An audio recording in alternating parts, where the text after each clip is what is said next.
Now, Sports Talk with Brodes. Here's Hunter Brody.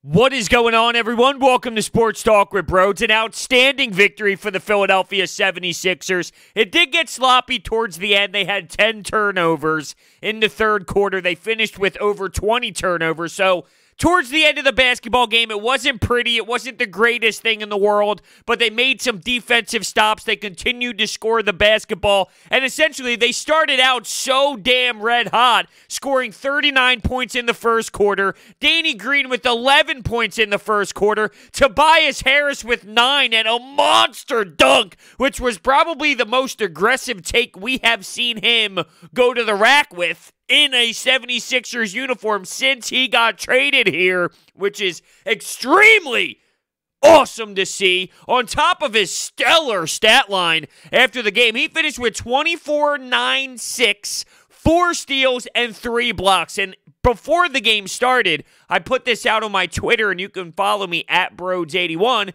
I asked the people, who do you think will step up? I did say the second guy to Joel Embiid, and you can argue that Tobias Harris was flat out the number one in this one.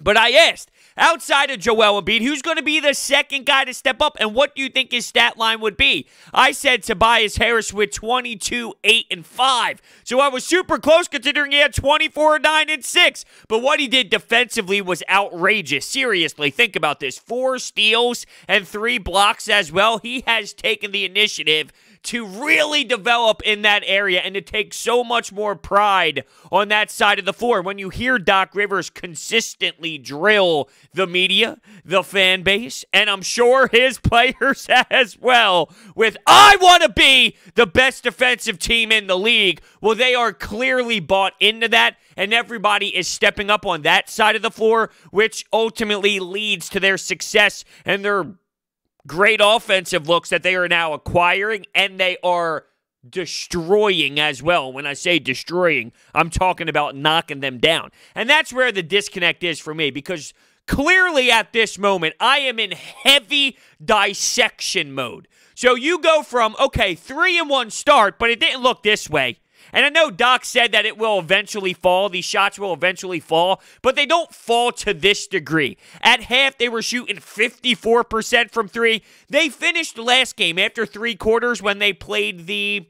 Who did they play in their last outing? It was after the Raptors, before the Hornets.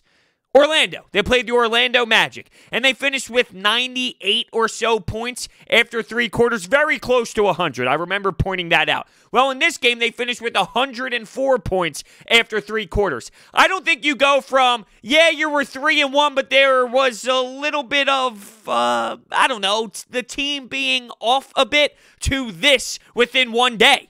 So there's no way they're this, and there's no way that they were what they showed you to start the season, squeaking one out against the Wizards, squeaking one out against Toronto, getting blown away by a Cleveland Cavaliers team. They got to be somewhere in between. There's just no way that you are going to be drilling 40, like I said, they had 54% from 3 about halfway through the game. They finished with 45% from 3. They shot 60% from the field. I just don't believe this is them. So me going heavy dissection mode, I'm trying to figure out who they are. My job right now is to find out, who are the 76ers? What is their identity? And they're just in the middle of what we've seen to this point, but I need to get a grasp of it. I need to see more, and I need to see what they do game in and game out so I can come up with my conclusion.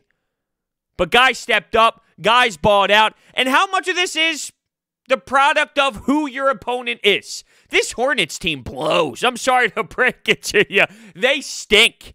And there's a reason why the Sixers have beat them 12 straight times now going into that building, taking care of business.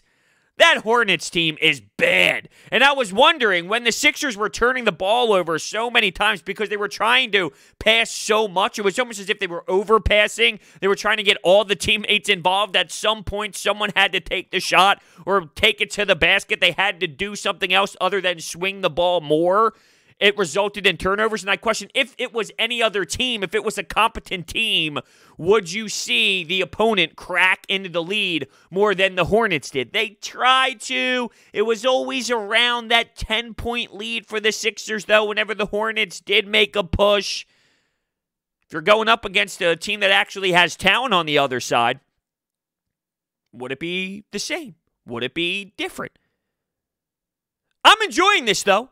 That was one thing that I really wanted to see this season. Fun basketball. Entertaining basketball. Seeing the ball move. It makes sense. I wanted to see a basketball team that flowed. And I'm getting that. So while I point out things like, hey, the Hornets are a bad basketball team, or there's no way they keep this up, I'm looking at it from an objective standpoint, but at the same time, I'm thrilled and honored to be watching this team play with a lot of success, with a team that seems to be having fun playing the game, and it's resulting with great plays on the court as well. They are actually executing, and you're seeing a team knock down shots, have fun, play for one another. So from that standpoint, I am really stoked because it feels like it's been 10,000 years since I was actually able to witness a 76ers uniform flow.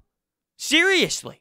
By the way, we are broadcasting live from the Manscaped Man Cave. Get 20% off and free shipping with the code BROD at manscaped.com. So Ben Simmons ended up with a triple-double. Did not score much. He had that awesome play where Tobias Harris made a great defensive effort and went to a fast break. This was late in the fourth quarter. Ben Simmons to Seth Curry. Alley-oop! Right back to Ben Simmons, which was a monster play.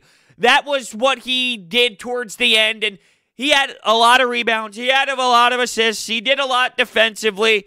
I still am concerned with the long run of Ben Simmons. I had one of my buddies text me during the game, so pumped up, so thrilled, going with the, dude, this team's legit. Dude, this team can do something. I really think this team can finish in the top 3 of the East, this and that. And I'm not saying they can't. I'm not saying it's impossible. And I'm not hating on this basketball team. But for me to analyze what we've seen to this point, they beat the Toronto Raptors so far in their 6-game stretch. And look, they can only play who's on their schedule. And the Toronto Raptors, by the way, are not the same team that we are accustomed to seeing when it comes to the Raptors. I don't know how personally, you might be able to, maybe I'm wired differently, but I can't look at what I've seen to this point and just write them in to being this fantastic elite squad that is so outstanding and so outrageous that they're just going to be able to walk through teams and beat whoever they want to at will because of this start. Let's look at this.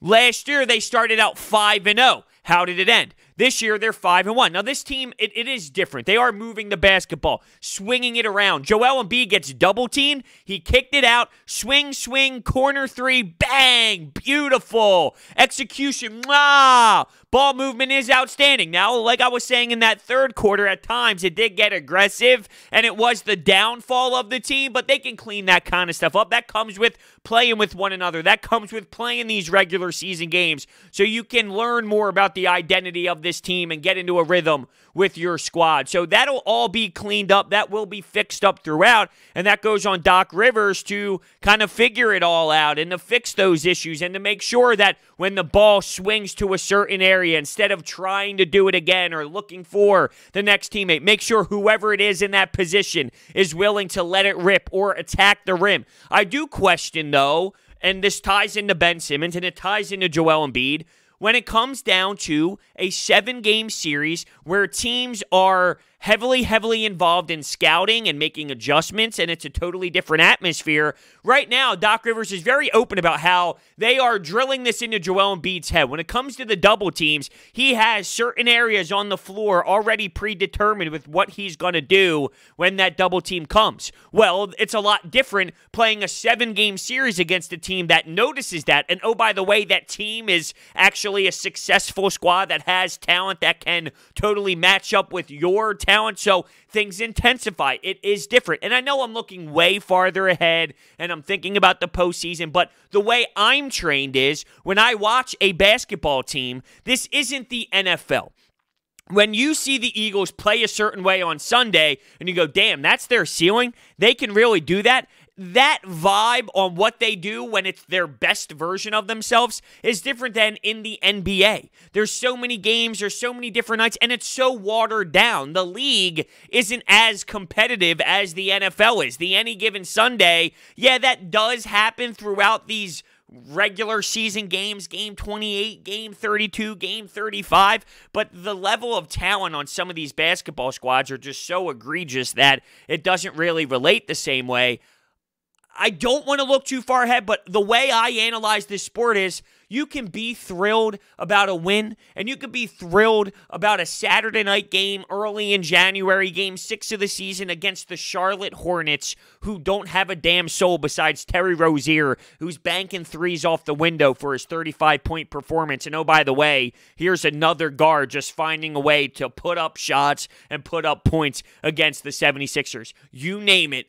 Enter a guard in any situation, and they're going to find a way to torch up the Sixers. Seriously, I don't know why this happens. You're now switching regimes. You're switching different pick-and-roll defenses, and somehow, some way, it will happen. Death, taxes, a guard going off against the Philadelphia 76ers. It's just a reality, whether you like it or not.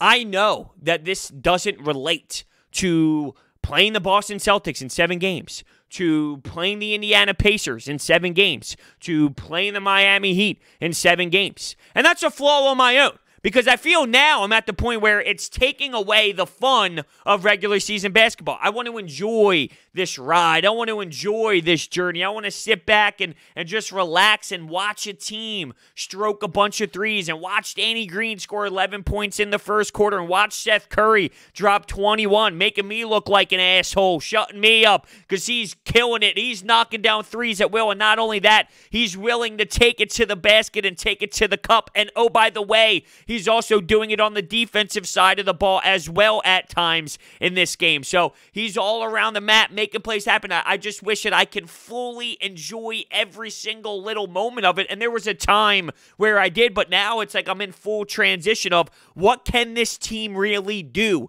What did I learn from this team? What is their ceiling? Is their roster good enough? Is this Ben Simmons going to be able to effectively be the guy that you need him to be when it's half-court sets, when the defense is on another level, when you have weapons on the other side that can do more damage against your players? It sucks. I'm not going to lie. It sucks that I feel this way, but with me, when it comes to the NBA, when it comes to this league, I'm full on. How does this relate to postseason basketball? Because this regular season mess, it's not always the same. And it shouldn't be this way because I should be happier. 5-1. This is great. This is exciting. You're getting a lot of energy. The team's playing with passion. The team's playing with juice. They're pumped up. You got Dwight Howard talking to guys at the scorer's box before they're able to check in. He's holding guys back after the game saying, let's work on shots nonstop. Being the pro that you really thought he would be when Daryl Morey signed him. Well, Daryl Morey thought that. I question it, but he's delivering. He's delivering more than I ever could have imagined him delivering, and I would imagine same can be said for some of the other people out there who now see what he has brought to the environment and what he has brought to the locker room. I don't think anyone could have thought that he would be holding guys back, making Isaiah Joe, Matisse Thybulle, all these guys who don't play throughout the game a lot, holding them afterwards. Yo, let's shoot, let's practice, let's get better, let's not waste any time. It's amazing. But going back to Ben Simmons, I did see early first quarter, similar action ran to that three-pointer he drilled last game. He went out to the corner. He ran to that side. Joel Embiid gave him that pass. He kind of looked like he wanted to do it. He did not. He hesitated, passed it back to Joel Embiid, who ended up knocking down the three anyway. But I just saw the same play ran. He didn't do it. Another thing that I'm going to mention, which I've mentioned a couple times, a handful of times, since we started discussing this Sixers season and breaking down the games, he drove, he squared up, he made sure his shoulders were squared to the basket. Now, this was a 4-footer, but it was a jump shot form, kiss off the window. He has done that in different areas. He's done that from different angles. He's done that from different levels farther away from the basket, whether it's a 14-footer, 10-footer, 12-footer, 4-footer. I've seen it in a handful of different ways now where he's willing to face up his defender, he's willing to attack, and then at the last second he squares his body up in midair and he goes for the jump shot. This time it was a little close to the bucket, but I'm not going to not acknowledge it. I did see it.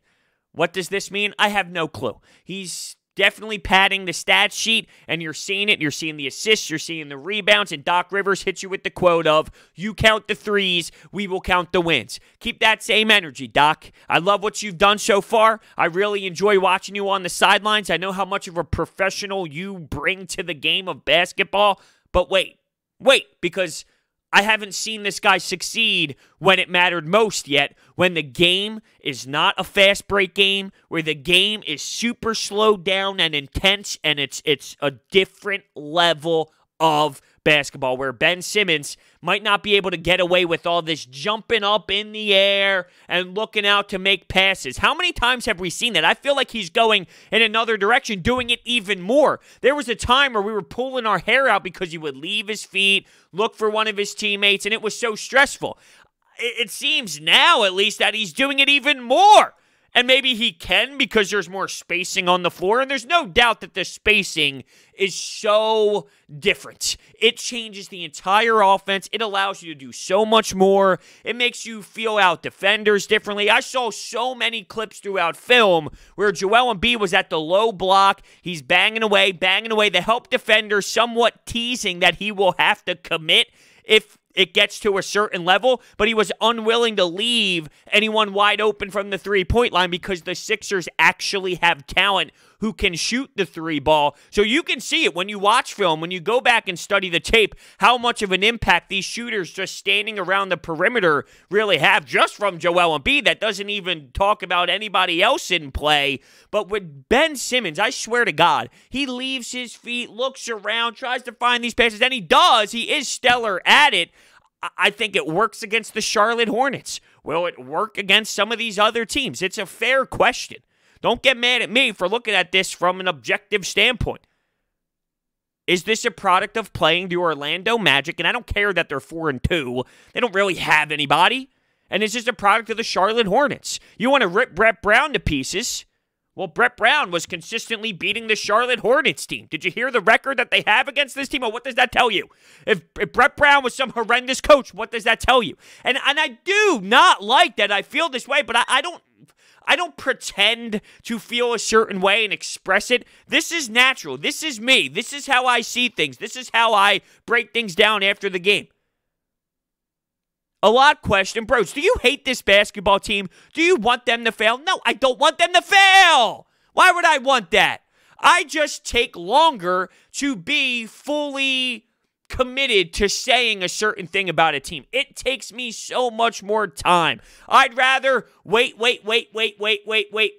be sold than be sold and then, I'm all in. No. Prove it to me. Prove it to me over time. Prove it to me when you play some of these other opponents. I'm not saying they're not capable. I'm not saying they can't do it. I'm not saying they're a bad basketball team. Right now, they flipped that switch. They went from 3-1 with some ugly wins to all of a sudden the best team in basketball. To me, I'm not sold that can happen with the snap of your fingers. That's not a reality to me, and that's based off watching a ton of sports, watching a ton of basketball, and studying how teams have operated throughout plenty of seasons. I should be more juiced up, though. I should be more on that excited fist pump train. Shame on me. I'm aware. I'm admitting. I have a problem. Isn't that what they say? They say that. They say you need to admit there's a problem first. That's step one. Once you admit there's an issue, then you can adjust. Then you can find ways to change what was going on to put you in that position to begin with. Well, maybe this is me admitting it, but I don't want to just sit there and say, well, they won because they're just the best team ever. No. I love to add the context behind it. I love to see what they did in the past, relate it to this and relate it to what can happen. I don't know if I want to admit the problem. See, now I'm all over the place. I'm a little lost mentally. I know what can help me. talking about my sponsor, DraftKings. DraftKings Sportsbook is giving all new players a deposit bonus up to $1,000 when signing up using promo code Brodes. DraftKings Sportsbook has endless ways for you to bet, from live betting to betting on your favorite players. They do it all. Check out the DraftKings Sportsbook every day this week to cash in on their daily odds boosts. New boosts are posted every single day for all the biggest sporting events. DraftKings is safe, reliable, and secure, making it easy for you to deposit and withdraw your money at your convenience. Download the top-rated DraftKings Sportsbook app now and use promo code Brodes when you sign up and get up to $1,000. That's code Brodes to get a deposit bonus up to $1,000 for a limited time only at DraftKings Sportsbook. Must be 21 or older, Pennsylvania only, in partnership with Meadows Racetrack and Casino. Bonus comprised of a first deposit bonus. Deposit bonus requires 25 times playthrough. Restrictions apply. See DraftKings.com/sportsbook for details. Gambling problem? Call 1-800-GAMBLER. All right, let's talk about some of these these bench players that stood out to me. How about this, though? 35 assists, 25 assists in the first half. I talked about the flaws of the ball movement late. There was some tremendous action, nonstop, getting everyone involved. Not being selfish. Knowing that somebody else on the team can make a play too. Knowing that somebody might even be a better option in that possession. It doesn't have to be a specific player. And you can tell that the gelling of the team, the culture of the team, it's vibing. Everyone's enjoying it. You go to work, you bring your lunch pail, you bring your work boots to Camden when you go to the complex, the new training complex down there in Camden, and everybody's happy to be there. They're excited to go to work. I was a little interested to see how Doc Rivers would utilize this bench, because without Furkan Korkmaz, which we knew about, they did not have Mike Scott either, so they would have to do a little bit of creativity when it comes to how they're going to rotate everyone. I saw Ben Simmons playing the power forward at one point. He checked in at the 4 with Shake Milton running the point. You saw some unique things and tried to stagger some minutes. Guys are already getting injured, and it's just some bench guys, nothing serious yet. But we talk about the cohesiveness of the group, and it can be killer when you start losing guys, and hopefully it doesn't get anything crazy. Hopefully it doesn't continue to build and build and build, and more guys go down, and this guy gets hurt, and that guy gets hurt. The problem was last year it was more of your starting 5 pieces, whether it was Joel Embiid or Ben Simmons or Josh Richardson or Al Horford. Now it's Furkan Korkmaz, Mike Scott. You have some bench depth to the point where, okay, slide in Tyrese Maxey. Okay, slide in Matisse Thybulle. And bringing up Matisse Thybulle, I thought he had some nice moments, and I thought he had some bad moments. He got yelled at pretty good by Doc Rivers after a dribble handoff at the top of the key, messed up, didn't do well, turned it over, and then fouled on the other side. Can't happen. At the end of the first half, he was wide open at the 3, and the ball went right through his hands, turnover. The ball went out of bounds. That's the type of stuff that Matisse Thybulle is going to have to clean up. He has limited time. He has limited opportunities. When you have those chances, you got to deliver. It's not about not necessarily even making the shot. I'm not demanding for him to make the shot. Catch the ball and take the shot. That's all. And you can't be turning the ball over and fouling on the other end. It can't happen on a simple dribble handoff. You need to be more aware. That's a lack of focus. That's a lack of preparation in that moment. Get the dribble handoff. He did make a 3-pointer, though. And at this point, you got to recognize when he does that because, well, it's not his strongest part of his game. He did knock down 1. In 15 minutes, he was 1 of 4 from the floor. So I'm not jumping up and down for joy with Matisse Thybulle. Pointed out a couple of flaws, but he did end up knocking down a 3. Ultimately, though, I don't know if that's enough to get me all pumped and ready to rock and roll. He had some defensive stats, though, as that shouldn't shock you whatsoever, with a block and a steal. How about Shake Milton? Shake Milton, 18 points and even a hook shot. I mean, really, at what point are you surprised with Shake Milton? Or not surprised with Shake Milton, I should say. It's like you see something new every single damn day. He's got a hell of a skill set. He's got great handles. He's able to take it to the rack. He's able to knock down threes. And now all of a sudden he's penetrating and throwing a little baby hook. It was all a dream. I mean, are you serious? Shake. Shake, shake, shake. Shake, shake, shake. Shake your booty. I don't even know what that means. I don't even know what I just did. All I know is people would tweet that out after he made a nice play. The shake, shake, shake. I have no idea what just happened. We need to somehow transition to something else. How about Tyrese Maxey with the floater, with the three-pointers, knocking down shots from the perimeter, penetrating the paint, doing a nice little how-do-you-do floater over defenders. And you know about that first explosive step. Tyrese Maxey. Fun as hell to watch, without a doubt. I do think LaMelo Ball has an awesome game, though. I'm not going to lie. Now, he shows some rookie moments, and he shows at times that he's overmatched. But what I've seen to this point, he's got something in there. He's got quick hands. He can make plays defensively. And then what he can do, and by the way, he needs to obviously grow and develop and get bigger and stronger to have more of an impact on the defensive side of the ball. But what he brings to the table with his vision and his versatility, and he's even worked on the shooting. You know, a big knock on him was his inability to shoot by the perimeter, and he's not this great shooter. It looks better than Lonzo's. It looks similar to Lonzo's, but he's definitely better. But I love what he brings to the table from a facilitation standpoint. He can rock and roll in this league. He's going to be fun to watch grow. It was always weird, though, with him because of his father. His father's a hate the face, the big baller brand, and what they tried to do with TV shows. It kind of ruined the vibe surrounding the player. You saw him when he was younger, and because his brother was a hot item at that time, because his brother was getting drafted and playing at UCLA, he was a bit immature in the light, and as someone living in LA with a lot of hype surrounding him, he was somewhat immature at that time, so I think that plays a role in how people view him. I'm very excited to watch LaMelo Ball grow, and I think for a town like Charlotte, they need somebody like that. Imagine playing basketball in Charlotte. That's gotta suck. No one cares about you. You're not a hot item in that town. No one cares about Charlotte basketball. They're nobodies. But they need a player like that to someone have a face. They did it with Kemba Walker. Eventually, though, you can only do so much before you want to get out of town and go to a bigger market, go to a big East Coast city like Boston. You can only do so much there. But Charlotte needs a player like that who will keep people engaged, or else nobody would give a damn ever.